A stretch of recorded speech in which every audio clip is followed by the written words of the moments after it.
नमस्कार आप सभी को स्वागत है आपका हमारे इस प्लेटफॉर्म पर। हम लोग उत्तर प्रदेश करंट अफेयर्स में आज जनवरी 2024 की करंट अफेयर्स को देखेंगे और ये इसका भाग एक है। कोशिश करूंगा भाग दो जल्द ही आए। और उत्तर प्रदेश की सभी परीक्षाओं के लिए अनिवार्य है, चाहे वो यूपी पीसीएस की परीक्षा हो या उत्तर प्रदेश पुलिस की परीक्षा हो। तो इसकी अगर आपको पीडीएफ चाहिए तो आप हमारे टेलीग्राम चैनल को ज्वाइन कर सकते हैं। वहां से आप इसकी पीडीएफ को डाउनलोड कर लीजिएगा और साथ ही साथ चैनल को सब्सक्राइब करिएगा और इसको शेयर भी करिए। शुरू करते हैं क्वेश्चन नंबर एक से। क्वेश्चन नंबर एक कह रहा है, जनवरी 2024 में केंद्रीय स्वास्थ्य मंत्री ने उत्तर प्रदेश के किस जिले में all India institute of speech and hearing satellite की आधारशिला रखी। अब आपसे ये भी पूछ सकता है कि ये जो all India institute of speech and hearing satellite है, इसकी आधारशिला रखी किसने है? तो याद रखिएगा, केंद्रीय स्वास्थ्य मंत्री जी ने रखी है। कौन है स्वास्थ्य मंत्री जी? वो आप कमेंट बॉक्स में मुझे बताइएगा। ये कहाँ रखी है? ये रखी है कानपुर में। ठीक है। और ऑल इंडिया है तो AIISH, इसे याद रखिए, ये शॉर्ट फॉर्म भी आपसे पूछा जा सकता है। All India institute of speech and hearing satellite. ठीक है। इसकी आधारशिला रखी गई है कानपुर में। कानपुर में कहाँ रखी गई है? तो आपको पता होगा, कानपुर में अ, गणेश शंकर गणेश शंकर विद्यार्थी मेमोरियल, यहां पर रखी गई है। ठीक है। मेमोरियल कॉलेज में, गणेश शंकर विद्यार्थी मेमोरियल कॉलेज में। और एक super speciality super speciality block की भी स्थापना की गई है। और इस ब्लॉक में 12 विशिष्ट सेवाएं 12 विशिष्ट सेवाएं प्रदान की जाएंगी। याद रखिएगा, 12 विशिष्ट सेवाएं प्रदान की जाएंगी। तो ये भी बात आप ध्यान रखिएगा। और एक क्वेश्चन और आपसे यहां से पूछा जा सकता है कि ये जो सुपर स्पेशियलिटी ब्लॉक की स्थापना की गई है, ये किस योजना के अंतर्गत इसकी स्थापना की गई है? आपसे ये पूछा जा सकता है, ध्यान रखिएगा। इस ब्लॉक की स्थापना किस योजना के अंतर्गत की गई है? याद रखिए, प्रधानमंत्री स्वास्थ्य सुरक्षा योजना। ठीक है। प्रधानमंत्री स्वास्थ्य सुरक्षा योजना के तहत इस सुपर स्पेस ब्लॉक की स्थापना भी की गई है, जिसमें 12 विशिष्ट सेवाएं प्रदान की जाएंगी। और AIISH यानी all India institute of speech and hearing satellite centre की स्थापना कानपुर में गणेश शंकर विद्यार्थी मेमोरियल कॉलेज में रखी गई है। आंसर हो जाएगा आपका कानपुर। क्वेश्चन नंबर दूसरा देखो। केंद्रीय राज्य मंत्री, ये स्वतंत्र प्रभार विज्ञान एवं प्रौद्योगिकी मंत्री हैं, डॉक्टर जितेंद्र सिंह। इन्होंने उत्तर प्रदेश के किस स्थान पर ग्रामीण मधुमेह रोकथाम नियंत्रण अभियान का शुभारंभ किया? याद रखिएगा, ग्रामीण मधुमेह रोकथाम नियंत्रण अभियान का शुभारंभ किसने किया है? तो आंसर होगा जितेंद्र सिंह। कहाँ किया गया है? तो ये किया गया है वाराणसी में। ठीक है। वाराणसी में, याद रखो, एक ग्राम है, इसका नाम है रामनगर, या हम कहें पुराना, जो समाचार पत्रों में इसका जो नाम उल्लिखित किया गया है वो है पुराना रामनगर। ठीक है। तो पुराना रामनगर में एक ग्राम है वाराणसी में, और वहां पर इस अभियान का शुभारंभ किया गया, ग्रामीण मधुमेह रोकथाम नियंत्रण अभियान। क्लियर है। और इसी में जितेंद्र सिंह जी ने कहा है कि यूपी में, ये उनका कोटेशन भी याद रखिए, उत्तर प्रदेश में 18% जो आबादी है, उत्तर प्रदेश में 18% आबादी प्री डायबिटीज प्री डायबिटीज चरण में है। ठीक है। तो ये आप डेटा भी याद रखिए, कितने प्रतिशत आबादी है जो प्री डायबिटीज चरण में है? वो है 18%।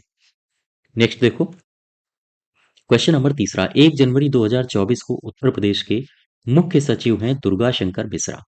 दुर्गा शंकर मिश्रा ने राज्य में बहुखतरे परिदृश्यों से निपटने के प्रयास के तहत एक आपदा पूर्व चेतावनी केंद्र का उद्घाटन किया है। इसका नाम क्या है? आपसे ये पूछा गया है। अब आपसे क्वेश्चन बदल के भी पूछ सकता है। क्वेश्चन ये भी पूछ सकता है कि ये जो अ, चेतावनी केंद्र है, इसका हो सकता है आपसे नाम दे दे और ये पूछ ले कि किसने इसका उद्घाटन किया है। तो इसका उद्घाटन किया है हमारे मुख्य सचिव दुर्गा शंकर मिश्रा ने। और इसका नाम क्या है? इसका नाम है राहत वाणी केंद्र। ठीक है। इसका सही उत्तर हो जाएगा दूसरा। तो राहतवाड़ी केंद्र, अब प्रश्न ये उठता है कि राहतवाड़ी केंद्र का उद्घाटन तो मिश्रा जी ने किया है, लेकिन कहाँ किया है? अगर आपसे स्थान पूछ ले, राहतवाड़ी केंद्र हाल ही में कहाँ स्थापित हुआ है, तो आंसर होगा लखनऊ। लखनऊ के लाल बाग में। ठीक है, लखनऊ के लाल बाग में इसको स्थापित किया गया है। अच्छा, ये जो राहतवाड़ी केंद्र है, ये क्या काम करेगा या इसका उद्देश्य क्या होगा? क्या बता सकते हो आप? इसका उद्देश्य होगा अ, आम जनता को आम जनता को संभावित संभावित प्राकृतिक आपदाओं से या आपदाओं के बारे में, ध्यान दें, 30 मिनट से लेकर 1 घंटे के अंदर 1 घंटे के अंदर सूचित करना। ये इसका लक्ष्य निर्धारित किया गया है कि जो आम जनता है, अगर कोई प्राकृतिक आपदा आती है तो 30 मिनट से 1 घंटे के अंदर अंदर, 1 घंटे से पहले पहले, अंदर नहीं, प्राकृतिक आपदा आने के आधे घंटे या 1 घंटे के पहले पहले उसको सूचित करना इस केंद्र का काम होगा। ठीक है, तो ये सारी बातें आप ध्यान रखो। क्वेश्चन नंबर चौथा देखो, 15 जनवरी 2024 को किसने पर्यटन पर केंद्रित एक मोबाइल ऐप लॉन्च किया है, जिसे अयोध्या आने वाले भक्तों और पर्यटकों के लिए नेविगेशनल अनुभव को बढ़ाने हेतु डिजाइन किया गया है? इस ऐप का नाम होगा दिव्य अयोध्या ऐप। प्रश्न आपसे ऐसे भी पूछा जा सकता है कि हाल ही में दिव्य अयोध्या ऐप लॉन्च किया गया, ये किसके लिए किया गया है? ये किया गया है अयोध्या आने वाले भक्तों, पर्यटकों के लिए। क्यों? इस ऐप की आवश्यकता क्यों पड़ी? क्योंकि अगर कोई पर्यटक, सोच के देखो, अयोध्या आता है तो उसे अयोध्या में होटल बुकिंग में दिक्कत ना हो, होटल बुकिंग, और ये कैब पार्किंग में दिक्कत ना हो। साथ ही साथ यहाँ अयोध्या में कौन कौन से टूरिस्ट स्पॉट हैं, उन्हें वो सुगमता से खोज सके। इन सब के लिए इस ऐप का लॉन्च किया गया है। ठीक है, इसने किया है, अब प्रश्न ये उठता है, आंसर होगा योगी आदित्यनाथ। क्लियर है बात? तो क्वेश्चन नंबर चौथे का जो सही उत्तर हो जाएगा वो हो जाएगा चौथा। नेक्स्ट देखो, उत्तर प्रदेश की हैं अनुष्का पाठक और आदित्य यादव को प्रधानमंत्री राष्ट्रीय बाल पुरस्कार 2024 से क्रमशः किस श्रेणियों में इन्हें नवाजा गया है? इन्हें, यानी अनुष्का पाठक को किस श्रेणी में मिला है राष्ट्रीय बाल पुरस्कार, और आदित्य यादव को किस श्रेणी में राष्ट्रीय बाल पुरस्कार दिया गया है? आपसे ये पूछा है। तो ये जो अनुष्का है, अनुष्का पाठक, ध्यान दें, अनुष्का पाठक है गोरखपुर से। ये भी आपसे पूछा जा सकता है एग्जाम में, ध्यान रखिएगा।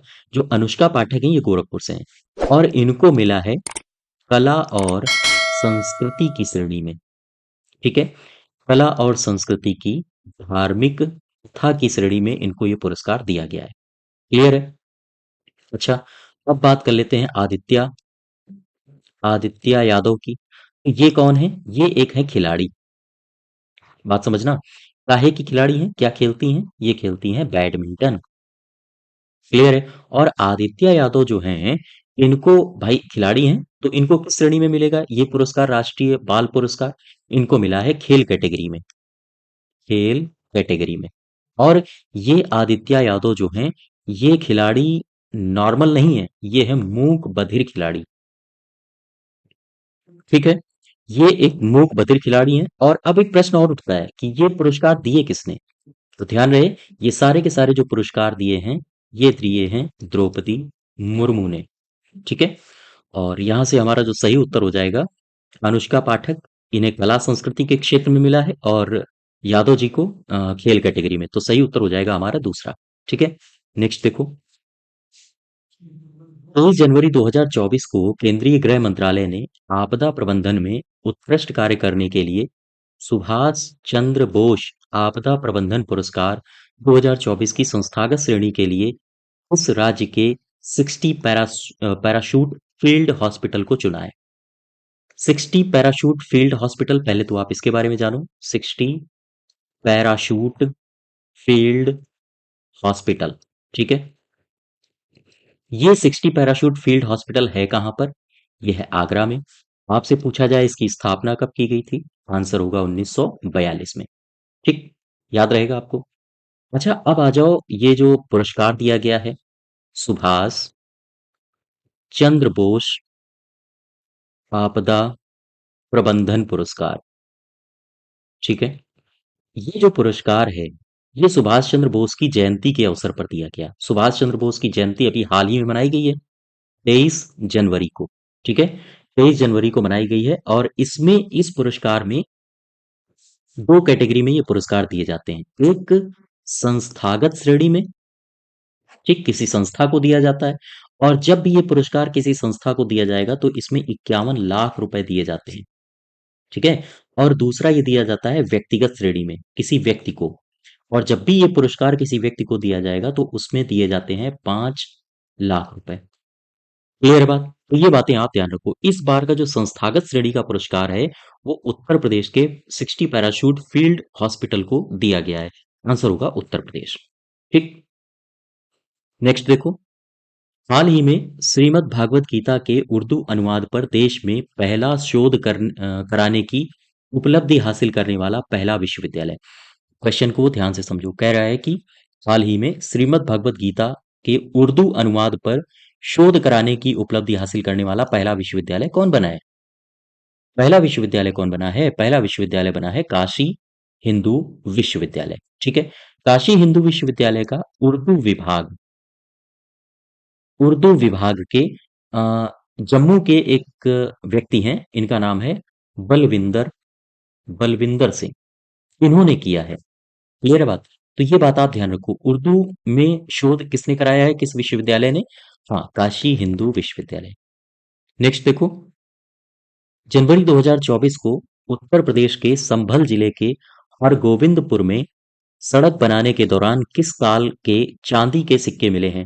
अभी हाल ही में संभल जिले के हरगोविंदपुर में सड़क बनाई जा रही थी, तो वहां एकदम से मुगल कालीन सिक्के प्राप्त हो गए। जो यहाँ का ठेकेदार था उसने सिक्के लिए और भाग खड़ा हुआ।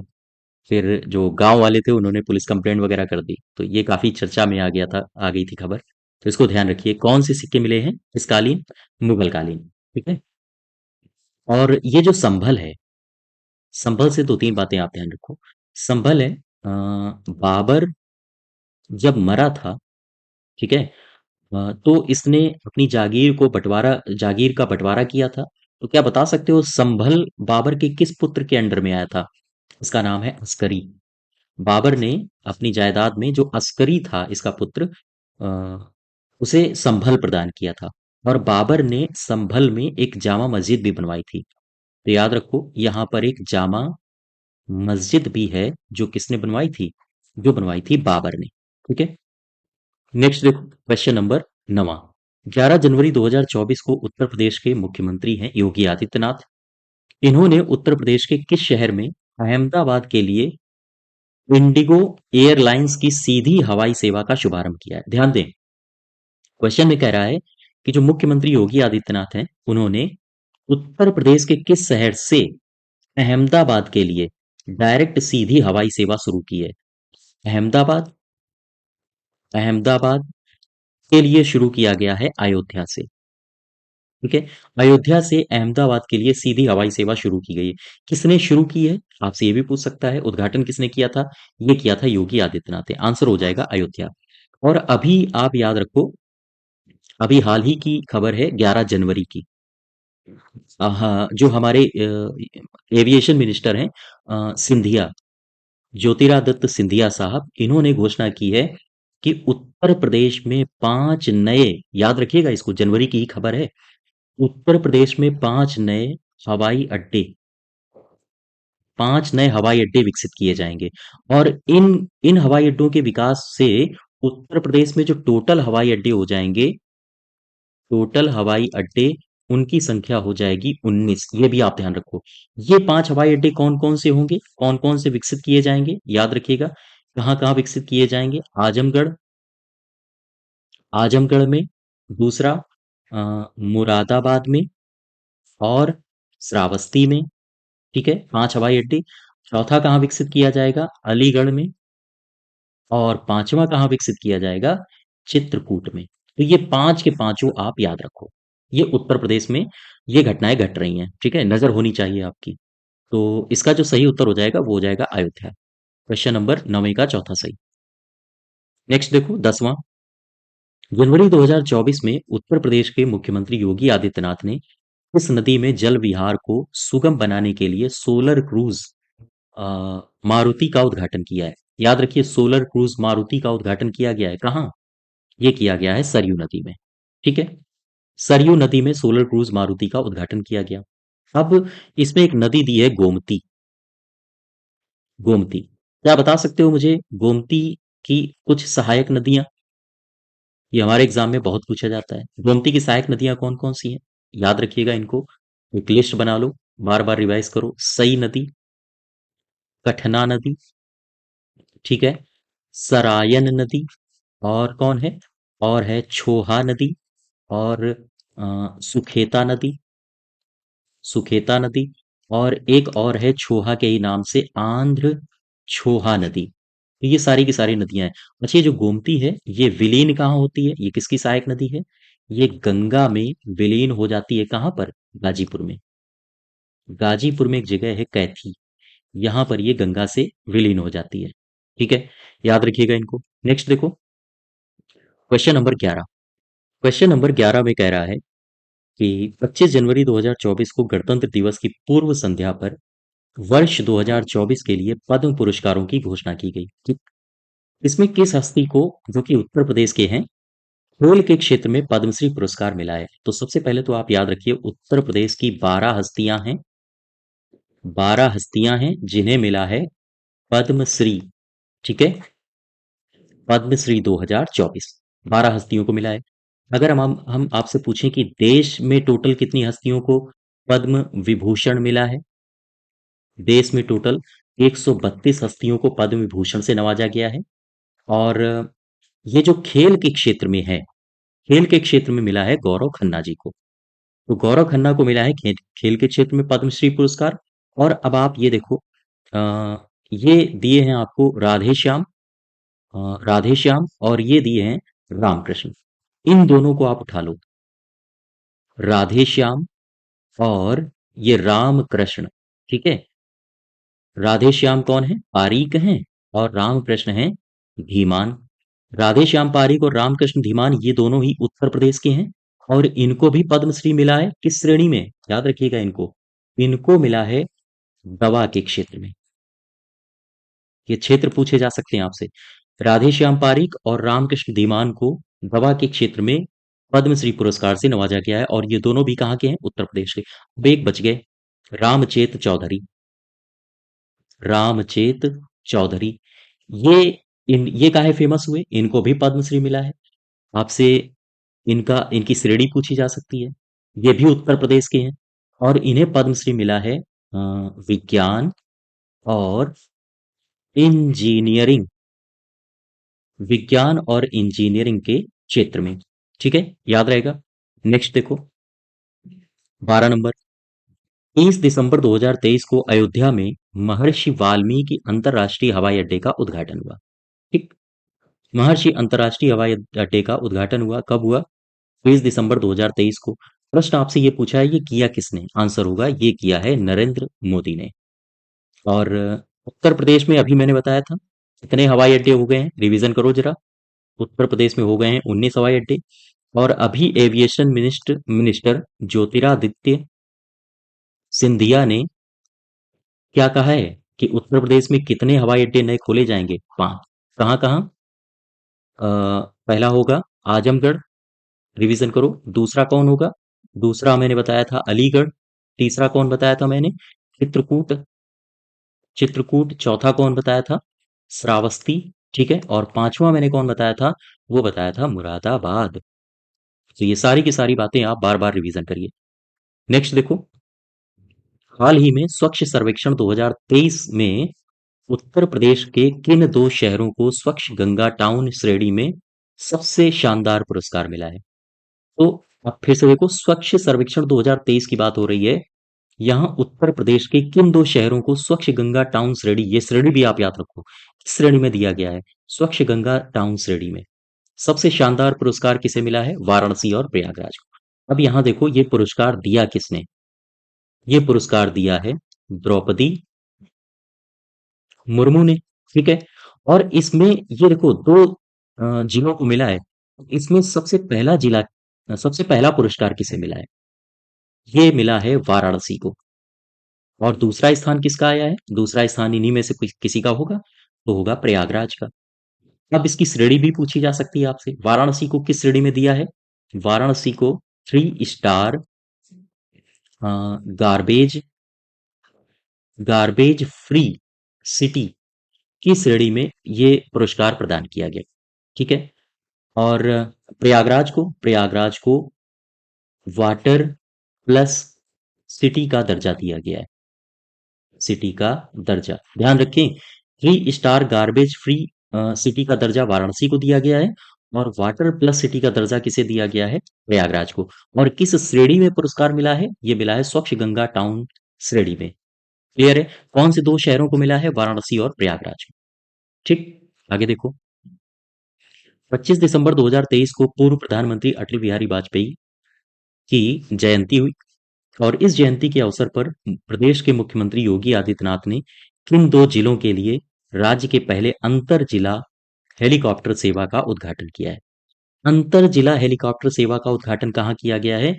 ये किया गया है आगरा और मथुरा के लिए। हमारा आंसर हो जाएगा तीसरा, आगरा और मथुरा के लिए।